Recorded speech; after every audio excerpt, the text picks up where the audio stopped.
O na-click natin yung bilog sa gilid at hanapin natin yung settings and privacy. After settings, click na din natin at scroll down tayo. Meron tayong makita dito na activity log. Yan. Click natin yan. After maklik natin yan at mapunta tayo dito. Public post. Click natin.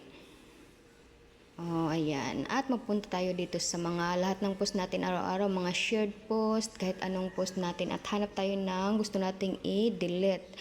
At ito yung napili ko. Click din natin yan. Trash. Move to trash. And then, na-move na siya. Click niyo yung go to trash. At ayan na siya. Mapunta tayo dito. At all natin, lahat yung na-move trash natin, delete natin. Delete. At input lang natin yung password natin. Password ng Facebook natin. At hintayin lang natin siya. Wala na. Dali